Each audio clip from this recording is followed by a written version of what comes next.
Hello students, आज की video lecture में हम कंटिन्यूटी से रिलेटेड कुछ क्वेश्चनों को सॉल्व करने वाले हैं। तो जैसे ये फर्स्ट क्वेश्चन है आपके पास, इसमें है let alpha beta belongs to real number such that, ये लिमिट दी है जो कि 1 के इक्वल है। तो then 6 times alpha plus beta equal to, यानी कि इसका आंसर बताना है। क्वेश्चन का मेन मतलब ये है कि हमें इसमें एल्फा बीटा फाइंड करना है और यहाँ पे पुट करना है, क्योंकि एल्फा बीटा निकाला है तो फिर ये आसान है बिल्कुल। तो सबसे पहला क्या कि हम लिमिट को सॉल्व करेंगे।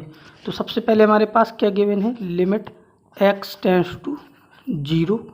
ठीक है, तो इस क्वेश्चन को सॉल्व करने से पहले सबसे पहले हमारे दिमाग में ये आना चाहिए कि जैसे x 0 को जा रहा है तो क्या हम इसमें साइन का एक्सपेंशन खोल सकते हैं। क्या आ जाएगा एक्स स्क्वायर, ठीक है, और साइन x की सीरीज एक्सपेंड कर दो तो ये होता है x, तो x की जगह है बीटा x, फिर माइनस एक्स क्यूब बाई 3, यानी कि बीटा एक्स का क्यूब अपॉन फैक्टोरियल 3, ठीक है, प्लस ऐसे आगे टर्म आएंगे। ठीक है, तो उनको हमने ऐसे छोड़ दिया। फिर डिनोमिनेटर में आ जाते हैं। डिनोमिनेटर में क्या है, एल्फा एक्स माइनस, यहाँ पे भी साइन एक्स की सीरीज खोल दो तो होगा एक्स, ठीक है, इसको एक ब्रैकेट में लिख लो, x minus x cube upon factorial 3 plus and so on. ठीक है, इस प्रकार से ये टर्म आपके आएंगे। ठीक है, तो अब ये आ गया हमारे पास। अब क्या करेंगे, जैसे ऊपर हमें दिख रहा है कि x कॉमन है, ठीक है, तो ऊपर से मैंने x कॉमन ले लिया तो यहाँ से आ जाएगा लिमिट x टेंड्स टू 0। ठीक है, ऊपर x कॉमन निकालोगे तो यहाँ पे आ जाएगा एक्स क्यूब, ठीक है, और यहाँ पे बचेगा बीटा माइनस एक x कॉमन निकल गया तो ये आ गया बीटा एक्स का स्क्वायर अपॉन फैक्टोरियल 3, ठीक है, plus and so on up to infinity तक की सीरीज चली जाएगी। अब डिनोमिनेटर में देखो तो डिनोमिनेटर में दिख रहा है कि x कॉमन है तो हमने x कॉमन ले लिया तो यहाँ पे हमारे पास बचेगा एल्फा माइनस 1, ठीक है, और माइनस का मल्टीप्लाई करा दोगे तो ये आएगा plus x cube upon factorial 3 plus and so on up to infinity तक की सीरीज ऐसे चली जाएगी। और इसमें एक चीज़ और है कि ये जो लिमिट थी इक्वल टू 1 दी थी, ठीक है, तो यहाँ से आप इस लिमिट के इक्वल में 1 लिख लोगे ऐसे सारी जगह पे ये 1। ठीक है, तो अब हमें ये पता है कि ये लिमिट एग्जिस्ट कर रही है और इस x से एक ये कट जाएगा तो यहाँ पे एक्स स्क्वायर बचेगा। ठीक है, ये हमने कैंसिल करके लिख दिया। तो अब क्या बचेगा, अब हमें ये पता है इसमें कि ये लिमिट एग्जिस्ट कर रही है, तो इसका मतलब अनडिफाइंड तो हो नहीं सकती, और ये एक फाइनाइट वैल्यू यानी कि एक 1 आ रहा है। तो 1 का मतलब कि जैसे हम मान लो कि इसमें x की जगह 0 पुट करेंगे तो हमें दिख रहा है कि ये पूरा न्यूमरेटर आपका 0 हो जाएगा, तो लिमिट की वैल्यू 0 आ जाएगी।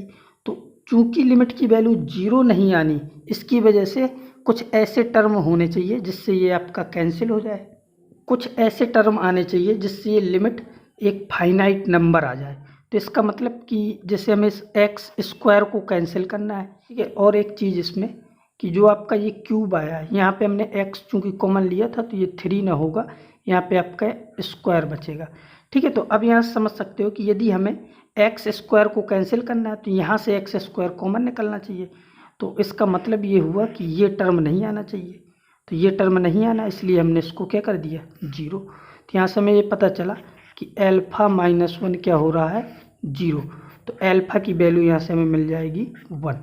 ठीक है, अब चूंकि एल्फा माइनस 1 को 0 किया है तो ये आपका ऐसे आ जाएगा लिमिट x टेंड्स टू 0, ठीक है, और यहाँ पे था एक्स स्क्वायर और क्या था एक्स स्क्वायर के बाद था बीटा माइनस, ठीक है, बीटा फिर माइनस बीटा एक्स का स्क्वायर अपॉन फैक्टोरियल 3, ठीक है, प्लस एंड सो ऑन, ऐसे ये लिमिट चली जाएगी। और नीचे क्या है, अब एल्फा माइनस 1 तो 0 हो गया तो आपके पास एक्स स्क्वायर अपॉन फैक्टोरियल 3 इस टाइप के टर्म बचेंगे। तो डिनोमिनेटर में यदि मैं एक्स स्क्वायर को कॉमन ले लूँ तो यहाँ पे बचेगा 1 upon factorial 3 plus and so on, ठीक है, ऐसे टर्म और इक्वल टू 1। तो अब दिख रहा है कि एक्स स्क्वायर से एक्स स्क्वायर कैंसिल हो जाएगा। अब यदि x 0 को जा रहा है तो अब आगे के जो भी टर्म आएंगे ये सारे नेग्लेक्ट हो जाएंगे, तो हमें ऊपर न्यूमरेटर से केवल मिलेगा बीटा और डिनोमिनेटर से मिलेगा 1 अपॉन फैक्टोरियल 3 इक्वल टू 1, और फैक्टोरियल 3 की वैल्यू होती है 6, ठीक है, तो ये 6 बीटा इक्वल टू आ जाएगा 1। तो यहाँ से बीटा इक्वल टू हमें क्या मिल गया 1/6। ठीक है, तो अल्फा की वैल्यू क्या आ गई 1 और बीटा की वैल्यू आ गई 1/6। तो हमें निकालना क्या था 6 टाइम्स अल्फा प्लस बीटा। हम 6 टाइम्स अल्फा प्लस बीटा अब इजीली फाइंड कर सकते हैं। तो यहाँ से आ जाएगा 6 इंटू अल्फा की वैल्यू आई है 1 और बीटा की वैल्यू आई है 1/6। ठीक है, तो यहाँ से हमें क्या मिल जाएगा 6 इंटू 6 1 7/6। 6 से 6 कैंसिल हो जाएगा तो इसकी वैल्यू क्या आ जाएगी 7 और 7 ही इसका आंसर हो जाएगा। ठीक है, अब इसके बाद नेक्स्ट क्वेश्चन है आपका, इसमें कह रहा है let T denoted the greatest integer. ठीक है, ये आपका जो टी है ये ग्रेटेस्ट इंटीजर का है। ठीक है, ये ग्रेटेस्ट इंटीजर का ब्रैकेट है। ठीक है, तो the number of points where function, ये आपका पूरा फंक्शन गिवन है इस इंटरवल में, इज नॉट कॉन्टिन्यूअस। ठीक है, तो हमें वो पॉइंट्स बताने हैं जहाँ पे ये फंक्शन आपका डिसकॉन्टिन्यूअस है। ठीक है, नॉट कॉन्टिन्यूअस का मतलब कि डिसकॉन्टिन्यूअस ही होगा। तो हमें वो सारे पॉइंट निकालने हैं जहाँ पे ये डिसकॉन्टिन्यूअस होगा। तो सबसे पहले इस फंक्शन से पहले हमें जो ये इंटरवल गिवन है, जैसे x बिलोंग्स टू ओपन -2 से 2।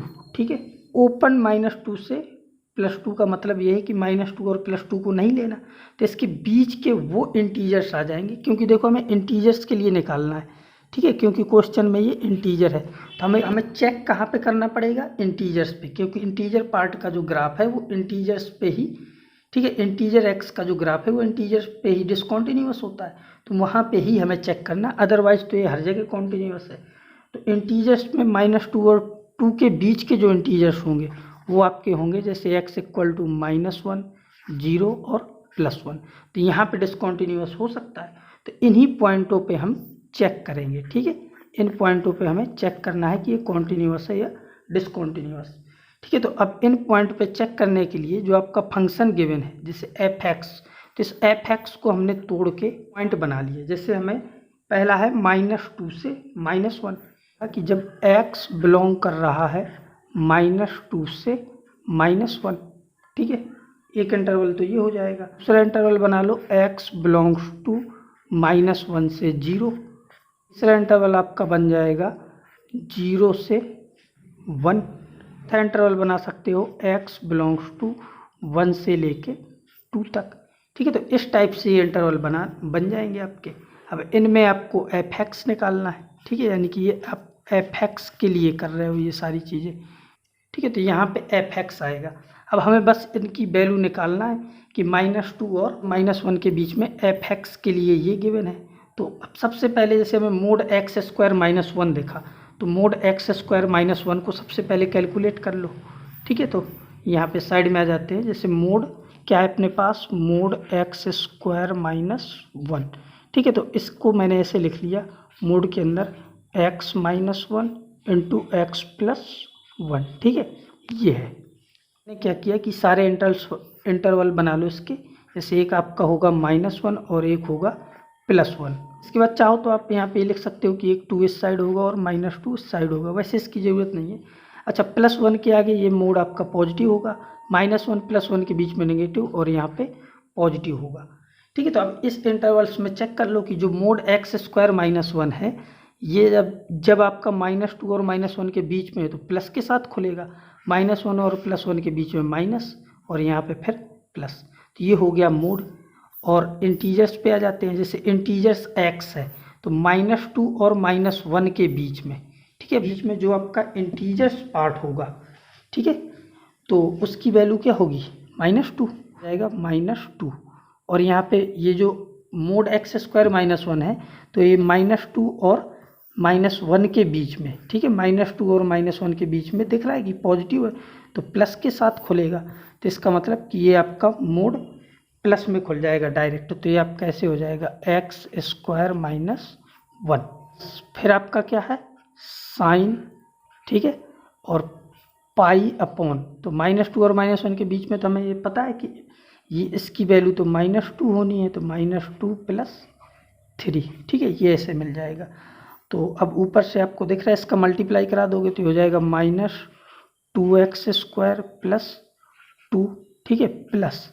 अब यहाँ से आपको ये दिख रहा है कि ये सीधे क्या आ जाएगा साइन पाई, और साइन पाई की वैल्यू क्या होती है 0। तो हमें क्या भी आपके पास ये गिवन है। तो इसके बाद आपका ये क्या है कि इंटीजर्स x प्लस वन, तो इसको चाहो तो आप ब्रेक करके लिख सकते हो, ऐसे लिख सकते हो इंटीजर्स की प्रॉपर्टी से इंटीजर x, ठीक है, प्लस वन, तो उसकी वजह से भी ये माइनस वन हो जाएगा। इसकी वैल्यू हमें पता है कि ये -2 है, तो -2 और ये हो जाएगा +2 -1, तो अल्टीमेटली यहाँ से 1 मिल गया, तो 2 और 1 मिल के क्या हो गया 3, तो इसकी वैल्यू क्या आ गई 3 - 2x²। तो यहाँ पे हम लिख देंगे 3 - 2x², ठीक है। ये -2 और -1 के बीच की बात थी।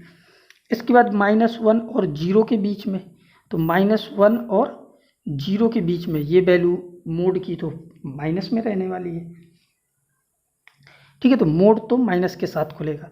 और -1 और 0 के बीच में, -1 और 0 के बीच में इंटीजर पार्ट की जो वैल्यू होगी वो -1 होगी। इसके बाद -2 और -1 के बीच में हमें ये पता है कि इंटीजर्स पार्ट जो है इसकी वैल्यू क्या आनी है -1, ठीक है। और ये आपका माइनस के साथ खुलेगा, तो इसको आप पलट के ऐसे लिख लो 1 - x² प्लस साइन, ठीक है। और ऊपर क्या है पाई, और इंटीजर्स पार्ट जो है इसकी वैल्यू क्या आनी है -1, तो 3 - 1 क्या हो गया 2, तो ये हो गया π/2।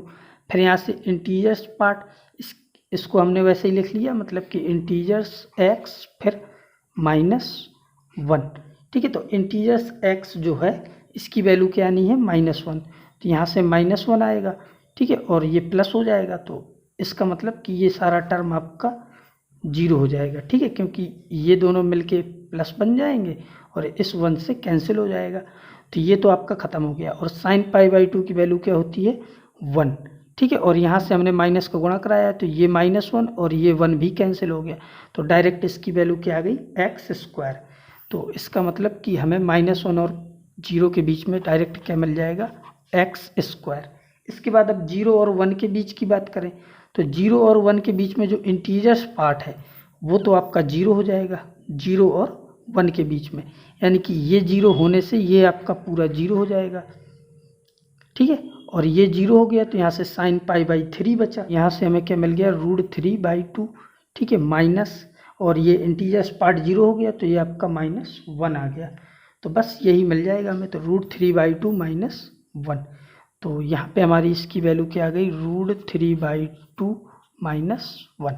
अब 1 और 2 के बीच की बात करते हैं, ठीक है, तो 1 और 2 में आ जाओ, तो उसके लिए तो पहले हमने इसको क्या किया, ये मिटा दो, ठीक है, तो इसको हमने मिटा दिया। हमें क्या निकालना 1 और 2, तो 1 और 2 के बीच में मोड प्लस के साथ खुलेगा, यहाँ से दिख रहा है, तो मोड को हमने प्लस के साथ किया खोला, और 1 और 2 के बीच में जो इंटीजर्स पार्ट है इसकी वैल्यू तो क्या होगी 1, ठीक है, और ये आपका प्लस में खुलेगा, तो ये आपका डायरेक्ट आ जाएगा x² - 1, ठीक है, प्लस, फिर ये इंटीजर्स की 1 होनी है, तो यहाँ से आ जाएगा साइन π/4, ठीक है, और इसकी वैल्यू 1 मिलना है, तो ये इंटीजर्स हो गया 1 - 1, ठीक है। अब इसको सॉल्व करोगे तो x² - 1 है, और साइन π/4 ये 1/√2 होता है, ठीक है, और ये -2 है। फाइनली यहाँ से आपका क्या मिल जाएगा x² और ये आपका 3 हो जाएगा, 2 और ये 1, तो यहाँ से आ जाएगा x² - 3 फिर -1/√2। अब हमें ये चेक करना है कि अब ये एक इस टाइप का क्वेश्चन है, अब इसको चेक कर लो कि ये कहाँ पे कॉन्टीन्यूअस है और कहाँ पे डिसकॉन्टीन्यूअस है। तो इस क्वेश्चन को वैसे हमें चेक कहाँ पे करना था, x = -1 0 और +1 इन पॉइंटों पे चेक करना था। चेक करो, सॉरी -1 पे जब आप चेक करोगे तो -1 आपको कहाँ से मिलेगा, जैसे x बिलोंग्स टू -2 और -1, तो -1 आपको एक यहाँ से मिलेगा, तो यहाँ पे -1 पुट कर दो, और एक यहाँ से भी -1 मिलने वाला, तो यहाँ पे पुट कर दो, ठीक है। तो जब आप यहाँ पे -1 पुट करोगे तो आपको दिख रहा है कि ये 1 आ जाएगी, इसकी वैल्यू यहाँ से 1 मिलेगी, और यहाँ पे -1 पुट करोगे तो ये भी 1 मिलेगा। इसका मतलब कि -1 पे आपका क्या हो गया कॉन्टीन्यूअस, ठीक है, क्योंकि सेम आ रहा, तो 1 पे तो हमें कॉन्टीन्यूअस मिल जाएगा। इसके बाद अब 0 पे चेक करना है, के लिए यहाँ से 0 इधर रख दो तो ये 0 हो जाएगा, और यहाँ से x की जगह 0 रख दो, तो यहाँ पे तो x है नहीं है, तो इसका मतलब ऊपर वाले से 0 आएगा और यहाँ से वैल्यू √3/2 -1 आएगी, तो तो इसका मतलब 0 पे ये कॉन्टीन्यूस नहीं हो सकता क्योंकि अलग अलग आ गया। तो 0 पे आपका क्या हो जाएगा, डिसकॉन्टीन्यूअस। अब 1 पे चेक करना है हमें, इसके बाद अब 1 पे चेक कर लो। तो 1 पे कैसे चेक करेंगे, 1 के लिए एक 1 यहाँ पे रख दो, तो ये तो आपका √3/2 -1 ही आ जाएगा।